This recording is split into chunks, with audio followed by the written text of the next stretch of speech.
अस्सलामुअलैकुम, welcome back to another video. I hope कि आप सब ठीक ठाक होंगे। मैं भी ठीक ठाक हूँ, शुक्र अल्हम्दुलिल्लाह।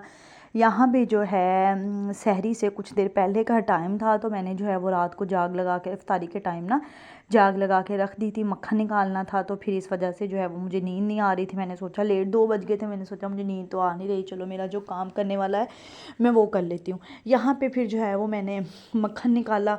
अब तो वैसे भी गर्मियाँ हैं, तो पानी ठंडा डालो थोड़ा सा, तो मक्खन इतना इजीली निकल जाता है। मैंने थोड़ा सा निकाला, उसके बाद मुझे साथ ही याद आ गया कि मैंने तो वीडियो रिकॉर्ड करनी थी। फिर जो है उसके बाद जी मैंने वीडियो रिकॉर्ड की। यहाँ पे जो है मक्खन निकालने का वैसे तरीका मैंने पहले भी आप लोगों के साथ शेयर किया हुआ है, वहाँ से भी देख सकते हैं। तो यहाँ पे जो है वो बहुत अच्छी और बहुत मज़े से यहाँ पर जी भी मेरा बहुत अच्छा सा जो है वो मक्खन फ्रेश मक्खन यहाँ पे जो है वो मैं निकाल के रख रही थी।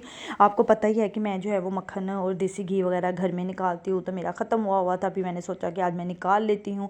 नींद आ नहीं रही थी, मैंने कहा क्या टाइम वेस्ट करना है, तो चलो जो काम करने वाला है पेंडिंग पे बंदा उसको फटाफट जो है वो कर ले। यहाँ पर मैंने लस्सी थी इसकी, वो मैंने फेंक दी थी और मक्खन को जो है वो निकाल के मैंने रख लिया था। वैसे भी आजकल जो है अगर फ्रिज में रखें तो मक्खन मतलब थोड़ा खट्टा टाइप हो जाता है। अगर ज़्यादा बना हुआ है मैं तो फ्रीज़र में रखती हूँ, फ़ौरन बना के फ्रीज़र में रख देती हूँ। जब भी रोटी के ऊपर लगाना होता है तो फ्रीज़र से निकाल के इसको लगा लेती हूँ, क्योंकि नीचे रखा हुआ तो मुझे उसके अंदर से वो जो स्मेल आना शुरू हो जाती है फ्रिज में, तो फिर मैं जो है वो फ्रिज में यहाँ पर नहीं रखती।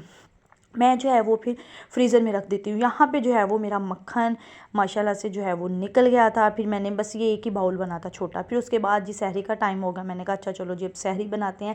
फिर मैंने सोचा फ्रेश मक्खन है, क्यों ना आज जो है वो मक्खन वाले पराठे बनाए जाएँ। बहुत ही मज़े के बने थे, बड़े ज़्यादा सॉफ्ट बने थे मक्खन के पराठे। आप भी कहते होंगे कि मैं डेली जो है वो पराठे ही लेके आती, क्योंकि सहरी है, सहरी में आपको पता ही है फिर पराठे ही खाए जाते हैं। तो मैं जो है आज फिर मैं मतलब मक्खन के पराठे लेके आई हूँ, अदरवाइज़ मैं देसी घी के बनाती हूँ। आज मैंने कहा मक्खन फ्रेश निकाला है तो उसके जो है वो पराठे बनाते हैं। मैंने पेड़े वगैरह करके रख लिए थे पहले ही, क्योंकि जब मैंने पेड़े किए तो उसके अंदर मैंने देसी घी लगाया था, अंदर थोड़ा सा मैंने इस बार नमक भी ऐड किया था। नमक ऐड करने के बाद साथ ही मैं इसके पेड़े करके 2 से 3 मिनट के लिए स्टे दिया, जैसा कि मैंने आपको बताया था कि पेड़ों को स्टे दें। उसके बाद जो मैंने फ्रेश मक्खन निकाला था उसको जो है उसके जो है वो मैंने पराठे बनाए। बहुत ही मज़े के बने थे, मतलब टेस्ट डिफरेंट था। हालांकि इसी का जब देसी घी निकालते हैं, देसी घी का पराठा खाएं और मक्खन का पराठा खाएं, इन दोनों में जो है वो फ़र्क है। और हाँ, इन दोनों की जो है वो मतलब शक्ल में भी फ़र्क है, क्योंकि मक्खन है ना, मक्खन पक के वो ज़रा थोड़ा सा डार्क हो गया था। देसी घी के पराठे ज़रा थोड़े डार्क नहीं बनते, इससे जो है वो थोड़े से मतलब डार्क टाइप बन गए थे, क्योंकि मक्खन था, मक्खन ने जो है वो मेल्ट हुआ उसके बाद इससे थोड़े से डार्क कलर के, बहुत ही मज़े के और बहुत ज़्यादा सॉफ्ट बने थे। यहाँ पे जी हमारी सहरी हो चुकी थी, साथ सालन ले लिया था, फिर साथ ही मैंने चाय रख दी थी, साथ दही था उसके साथ। जी यहाँ पे मेरी सहरी मुकम्मल हो चुकी थी, शुक्र अल्हम्दुलिल्लाह। माशाल्लाह से रोज़े गुजरते जा रहे हैं, बिल्कुल भी पता नहीं चल रहा। आप लोग बताएं कि आप लोग के रोज़े कैसे गुजर रहे हैं। मुझे तो अभी तक नहीं फ़िलहाल पता चला, लेकिन आहिस्ता आहिस्ता जैसे जैसे रोज़े आगे को जाते जाएंगे तो क़ुव्वत मुदाफ़ित भी जिस्म में जो है वो थोड़ी बहुत कम होती जाती है। कि स्टार्ट में तो रोज़ों का बिल्कुल भी नहीं पता चला, लेकिन अब जो है मतलब 5-6 गुजर गए हैं तो अब जाके थोड़ा बहुत फ़ील होता है, मतलब प्यास का एहसास होने लग जाता है, थोड़ी बहुत वीकनेस भी होती है। उसके बाद जी फिर मैं सहरी वगैरह करके एज़ यू नो के सब सो जाते हैं, नमाज़ कुरान पाक वगैरह पढ़ के मैं सो गई थी। फिर जब सो के उठी, मतलब ज़ोहर की नमाज़ वगैरह पढ़ी, फिर कुरान पाक की तिलावत की, उसके बाद असर की नमाज़ पढ़ी। असर के बाद जो है वो मैं मतलब इफ़्तारी के लिए किचन में आ गई। अगर कुछ ज़्यादा मतलब जैसे सालन वगैरह बनाना हो तो फिर जो है वो मैं असर से पहले आ जाती हूँ किचन में। अगर तो मैंने मतलब बाकी सालन वगैरह ना बनाना हो फिर जो है वो मैं असर के बाद आती, क्योंकि इतना टाइम काफ़ी होता है। फिर करेले लेके आए हुए थे, मैंने सोचा आज करेले बना लेते हैं, बट मतलब 2 पर्सन के हिसाब से करेले मुझे बहुत ज़्यादा लग रहे थे। मैंने सोचा मैं इसका क्या करूं, वैसे फ्रिज में रखती तो वो वैसे भी ख़राब हो जाने थे और वो अच्छे नहीं बनने थे। फिर मैंने सोचा, मैंने कहा इनको जो है वो मैं फ्राई कर लेती हूँ, सब करेलों को कटिंग करके अच्छे तरीके से फ्राई करके, कुछ अभी पका लेती हूँ और कुछ जो है वो मैं फिर रख देती हूँ, क्योंकि करेले ज़्यादा थे, अब ज़ाया तो करने नहीं थे, ना ही जो है वो रिज़्क को ज़ाया करना चाहिए। तो इस तरीके से अगर आप उसको सेव कर सकते हैं तो अपने रिस्क को सेव करके उसको नेक्स्ट टाइम के लिए आप दोबारा बना सकते हैं। फिर मैंने उस ऑयल में जिसमें जो है वो करेले वगैरह फ्राई किए थे उसमें से हाफ़, मतलब ये प्लेट इतने भर के निकल आए थे। आपको पता है ये करेले कौन सा प्याज ज़्यादा डलते हैं, करेले इतने ज़्यादा नहीं डलते, तो इसमें से मैंने हाफ़ जो है वो फिर मैंने उठा के मतलब बाउल में डाल के फ्रिज में रख दिए थे। फ्रीज़र में नहीं रखे थे, मुझे ये था कि फ्रीज़र में रखे तो वो मतलब जम ही ना जाए, बर्फ़ ही ना जम जाए। मैंने फ्रिज में रख दिया था। 3-4 दिन अगर आप फ्रिज में चीज़ पड़ी रहेगी तो वो कहीं नहीं जाती और वो ख़राब नहीं होती। फिर मैंने कहा 3-4 दिन के बाद दोबारा जो है वो करेले बना लूँगी। यहाँ पे जो है वो मैंने इस डिब्बे के अंदर डाल के इसको रख दिया था ठंडा करके। ऐसे गरम गरम नहीं रखना, ठंडा करके इसको मैंने साइड पे रख दिया था। फिर उसी ऑयल के अंदर जो है वो मैंने मतलब प्याज वगैरह लेके उसको जो है वो अच्छे तरीके से फ्राई कर लिया। वो करेलों वाले ऑयल के अंदर ही फिर लहसुन वगैरह डाल दिया, ग्रीन चिलीज़ डाल दी, साथ मैंने टोमेटो का पेस्ट बना के रखा हुआ है। जैसा कि आपको पता ही है कि मैं टोमेटो का पेस्ट वगैरह यूज़ करती हूँ, तो टोमेटो का पेस्ट बना के रखा हुआ है, वो उसको ऐड करके बाकी स्पाइसेस ऐड करके तो इस तरीके से जो मैंने करेले बनाए बहुत ही मज़े के बने। शायद सीज़नल करेले हैं इस वजह से, अब तो गर्मियाँ आ गई, अब तो सारा सीज़न जो है वो करेले ही रहेंगे। सीज़नल फ्रूट हो, सीज़नल सब्ज़ी हो, जो भी आप सीज़न की हो आप उसको बनाएं, वो अच्छी ही बनती है। लेकिन जैसे ही सीज़न आउट हो जाए उसके बाद बनाएं, उसका तो टेस्ट ही नहीं आता। जैसा कि मतलब मटर है, मटर अपने सीज़न में आए तो कितने अच्छे आते हैं और कितने मज़े के बनते हैं। उसके चावल बनाएं, उसका पुलाव बनाएं, मटरों वाला पुलाव बनाएं, उसका सालन बनाएं, इतना अच्छा बनता है। लेकिन जैसे ही वो आउट ऑफ सीज़न होते हैं, सीज़न के बाद उसको बनाएं, वो अजीब से होते हैं, मीठे मीठे से। सीज़न थोड़ा सा आउट हुआ, मैंने सोचा था कि मैं मटर बनाऊंगी, मैंने जिस दिन मटर पका लिए वो इतना मीठा सालन बना, मेरा ऐसा दिल हुआ कि मैंने कहा नहीं, अब मैंने जो है ना मटर को ना तो फ्रीज़ करना है ना ही मैंने पकाना है। जितने सीज़न में मैंने खाने थे खा लिए, अब मैंने इसको कुछ नहीं करना। इस वजह से मुझे तो आउट ऑफ सीज़न की जो सब्ज़ियाँ और फ्रूट्स हों वो मुझे अच्छे नहीं लगते, क्योंकि उनका कोई अब टेस्ट ही नहीं होता है। यहाँ पे भी जो है वो मैंने जो करेले फ्राई किए हुए थे उसके ऊपर मैंने जो है वो खुश्क धनिया और ज़ीरा पाउडर थोड़ा थोड़ा लेके, मतलब हाफ़ टी स्पून लेके उसके ऊपर मैं डाल के रख देती हूँ। मैं जो मसाला करेलों के लिए बनाती हूँ उसके अंदर नहीं डालती, मैं करेलों के ऊपर डाल के रख देती हूँ। फिर जैसे मेरा मसाला तैयार होता है, तैयार होने के बाद उसके ऊपर जो है वो मैं करेले उसके अंदर डाल के थोड़ी देर जो है वो मैं दम वाली आग दे देती हूँ। दम वाली आग के बाद जी हमारे करेले मेरे तैयार हो चुके थे। फिर करेले वगैरह तैयार करने के बाद बाकी जो साथ इफ्तारी के लिए बनाना था वो वहाँ पे मैं लग गई, वो बनाने लग गई।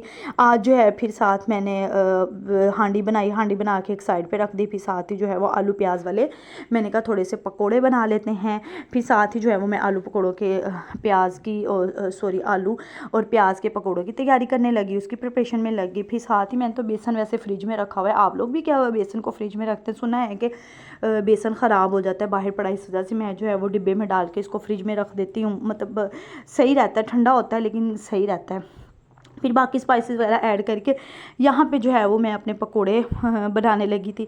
आप लोग बताएं आप लोगों के रोज़े कैसे गुजर रहे हैं। मैंने अपने हस्बैंड को कहा कि आप जो है ना वो फ्रूट लेके आएँ, फ्रूट चाट बनाएं। कहते कि फ्रूट्स अभी नहीं लेके आना क्योंकि फ्रूट्स का बाइकआउट है। मैंने कहा सारे लोग तो फ्रूट चाट खा रहे हैं, आप बाइकआउट का कह रहे हैं। कहते सारे लोग सारे लोग खा रहे हैं तो मैं इसका कुछ नहीं कर सकता, अभी फ़िलहाल बाइकआउट का बोला हुआ है तो मैं नहीं लेके आऊँगा। मैंने कहा ऐसा क्यों? कहते बाइकआउट करूँगा ताकि ऐसे लोग, हम लोग तो वैसे भी खा सकते हैं, हम लोग बाइकआउट करेंगे। अगर किसी चीज़ का बाइकआउट होता है तो हम सबको मिलके करना चाहिए ताकि जो लोग निचला तबका है वो भी, मतलब फ्रूट इतना ज़्यादा महंगा हो गया, महंगाई की वजह से उन्होंने जो है वो बाइकआउट किया हुआ है। अगर तो फ्रूट या कोई भी चीज़ का बाइकआउट होता है तो प्लीज़ सब मिलके बाइकआउट किया करें ताकि वो चीज़ थोड़ी, उसको जब लेना छोड़ देंगे दुकानदार उसका रेट नीचे ले आएंगे। जब रेट नीचे आएंगे तो जो निचला तबका होगा हम लोग तो खा ही लेंगे, हम लोग महंगा हो सस्ता हो हम लोग तो खा ही लेते हैं। वो ऐसा तबका अब तो मैं कहती हूँ चिकन और फ्रूट खाने से भी मतलब चला गया है। इतनी महंगाई है, आप कोई भी फ्रूट लेने जाओ, मतलब अब केला है मेरे ख्याल में 350 के 400 रुपये दर्जन है। मतलब इतना महंगा हो गया है तो गरीब लोग बेचारे क्या खाएंगे? मतलब वो फ्रूट भी नहीं खा सकते, वो चिकन भी नहीं, मटन बीफ तो चलो नहीं खा सकते, क्या बताओ वो चिकन भी नहीं खा सकते। इसलिए अगर कोई भी चीज़ का बाइकआउट होता है तो काइंडली सब मिल के उसको जो है वो बाइकआउट किया करें ताकि सब मिल के अगर उसको लेना छोड़ेंगे तो जो दुकानदार होगा उसको उसकी जो है वो सेल पे फ़र्क पड़ेगा और फिर जो है महंगाई और जो चीज़ें हैं वो खुद ब खुद सस्ती हो जाएंगी। इस वजह से मेरे हस्बैंड तो इतने स्ट्रिक्ट हुए हैं इस बात पे कि बाइकआउट हुआ है मैंने नहीं लेके ना, 31 तक जो है वो बाइकआउट है, उसके बाद जो है वो फिर जो कहोगी मैं फ्रूट में ले आऊँगा, चाट बनानी है तो मैं ले आऊँगा, वो नहीं लेके आए। अच्छा, ऐसे बातें करते करते साथ जो है वो मैंने खजूर का आज शेक बनाया। मैंने कहा कि रोज़े जैसे जैसे आगे को जाते जा रहे हैं जिसम में जो है वो मतलब क़ुव्वत मुदाफ़ियत जो है वो भी कम होती जा रही है, तो ना चलें आज ना खजूर का शेक पीते हैं, उससे जो है काफ़ी ज़्यादा एनर्जी मिल जाती है। ये बहुत ही अच्छा होता है, अगर आपकी एनर्जी लो है तो आप जो है वो खजूर का शेक पिएँ तो जो है वो एनर्जी मतलब एनर्जी काफ़ी जिसम में आ जाती है।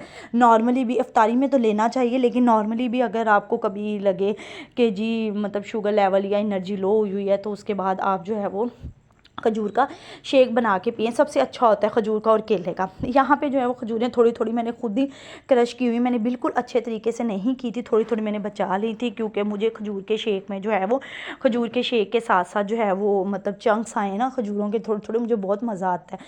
मतलब शेक मैं खाती भी हूँ साथ पीती भी हूँ, क्योंकि पीती हूँ खाती ये हूँ कि जो खजूरें उसके अंदर बच जाती हैं उसको मैं खा रही होती हूँ, मुझे बहुत मज़ा आता है। इस वजह से मैंने थोड़ी थोड़ी जो है वो खजूरें छोड़ दी थी। उसके बाद साथ ही वो मेरा ऑयल गर्म हो गया था, दूसरी तरफ जो है वो मैंने पकोड़े डाल दिए थे और साथ जो है वो मैंने उसके लिए रायता तैयार कर लिया था।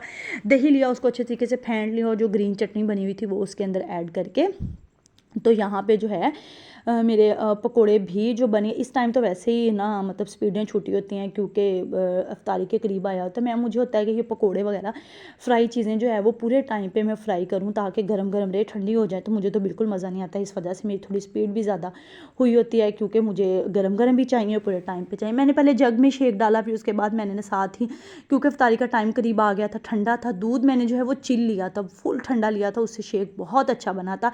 फिर यहाँ पे जो है वो मैंने जग में जितना था वो सारा मतलब 3 गिलास बने थे, मैंने तीनों के अंदर जो है वो यहाँ पे शेक डाल दिया। मैंने कहा इफ्तारी का टाइम करीब आ रहा है, तो इस ठंडा था इस वजह से जो है वो बहुत अच्छा बना। इसमें से क्रीम भी ऐड कर सकते हैं, बट मैंने क्रीम इसलिए ऐड नहीं की थी क्योंकि मेरा दूध चिल था।